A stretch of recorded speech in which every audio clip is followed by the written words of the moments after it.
What if I told you that Mercedes' real problem didn't start with the FIA ban, but was already becoming clear on the second day of testing in Bahrain?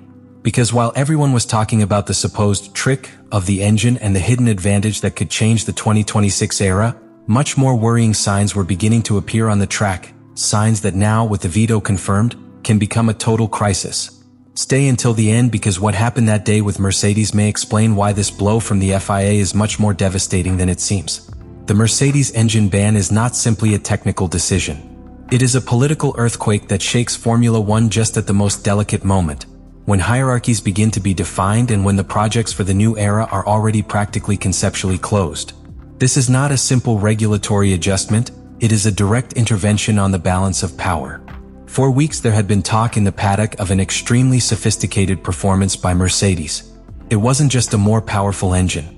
It was an architecture designed to maximize performance in specific conditions, especially in high temperature and maximum energy demand scenarios. The constant rumor was that the German power plant had a special ability to transform when the track heated up and when electrical management became critical. It wasn't about having more power at all times, but about having it right when it made a difference.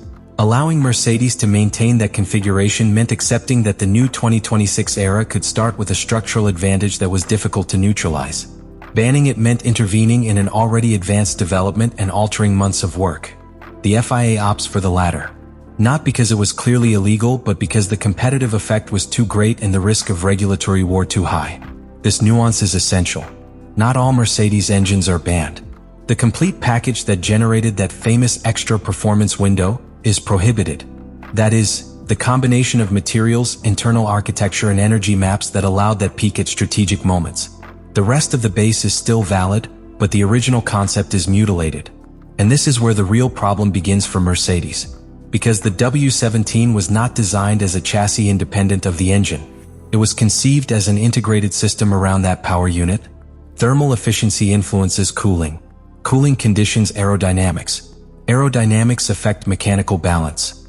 Everything is connected. When you touch the heart of the project, you don't just lose horses. You lose conceptual coherence. And the most disturbing thing is the moment in which the veto arrives. Not before the test. Not during initial development. It arrives just after the first real references on the track began to appear. That is, when the teams were already observing tangible differences. This makes the decision a very clear message. The FIA will not allow an extreme interpretation to mark the new era from the beginning. But it also sends another message, perhaps more dangerous for Mercedes. Even if you have worked within the letter of the regulation, if the impact is too great, the rule can be reinterpreted. That precedent changes the way everyone will develop from now on. And while the political debate exploded off the track, clues were already being seen on the asphalt of Bahrain as to what Mercedes really had on its hands. The second day of testing in Bahrain was the first truly representative scenario where the teams began to show real cards, although still disguised by fuel loads, conservative maps and crossover programs. However, when several teams agree to carry out race simulations during the same time slot, comparisons begin to make sense. And that's where Mercedes comes into focus. During the afternoon session, the German team completed a serious race simulation, in parallel with McLaren and Ferrari. It was not an improvised run or a sequence of isolated laps. It was a program structured to replicate Grand Prix conditions with long stints and degradation management. The Mercedes was driven by Kimi Antonelli, and overall the results seemed solid. He finished the simulation just a few seconds behind Charles Leclerc's Ferrari and somewhat further away from Lando Norris's McLaren. At first glance, it wasn't a disaster. In fact, on a superficial reading, it could be interpreted as a positive sign. The car was in the fight. The Mercedes seemed like a competitive car, but still in the understanding phase.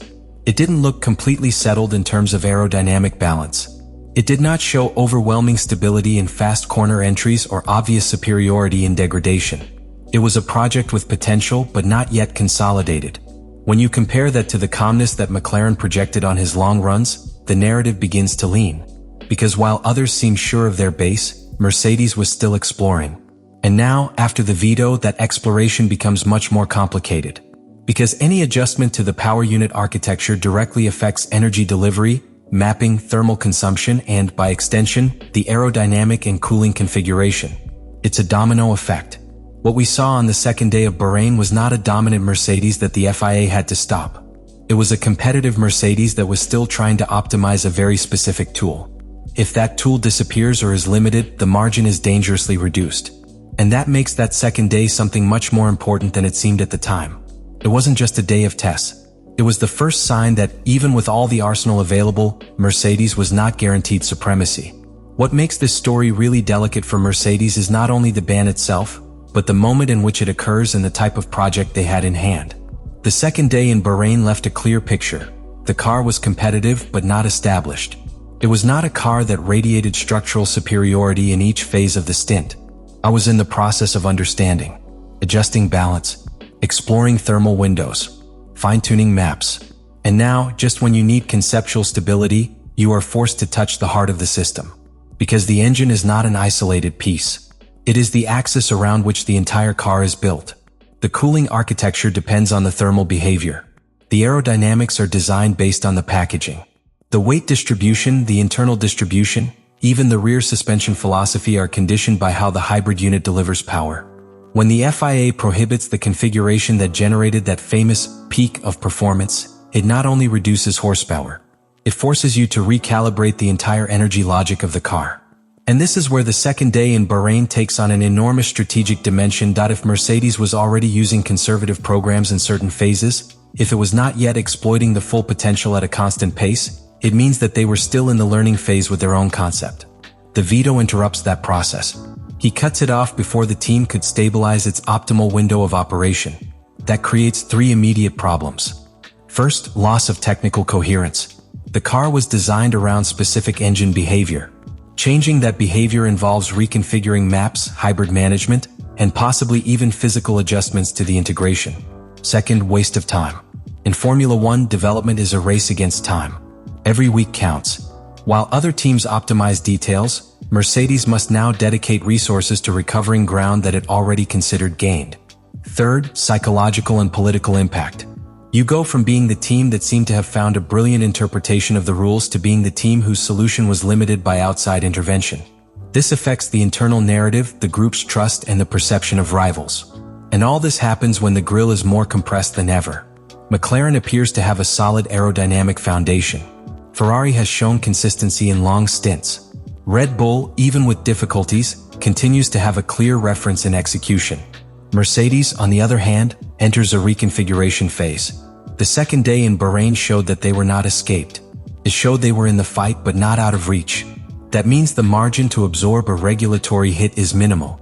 If the advantage was punctual, situational, and dependent on a specific energy deployment, its elimination can reduce the differential to zero. And when you are on a grid where 2 or 3 tenths separate the leaders, losing that tool can mean falling several positions in the real hierarchy. Here appears the great unknown. Did Mercedes have a strong enough foundation beyond that prohibited configuration? Or was your project leaning more heavily into that specific window of performance than was externally perceived? On the track we saw a competitive car, close to Ferrari, in the fight with McLaren, capable of completing a serious racing simulation without obvious crashes or alarms. But we also saw something equally important. It was not a dominant car. It was not a project that was half a second ahead of the rest. It wasn't out of reach. And that completely changes the reading of the veto. Because if even with the complete configuration including that system that has now been banned, Mercedes was not making a structural difference, the elimination of that point advantage can have a devastating effect on its real positioning. What seemed like a strategic weapon now becomes an exposed weakness. Did Mercedes have a real structural advantage that it simply didn't fully show in Bahrain? Or was it too reliant on a one-time resource that it will no longer be able to use? And on a grid where differences are measured in hundredths, losing even one situational tool can mean losing the entire fight. Let me know in the comments what you think about all this.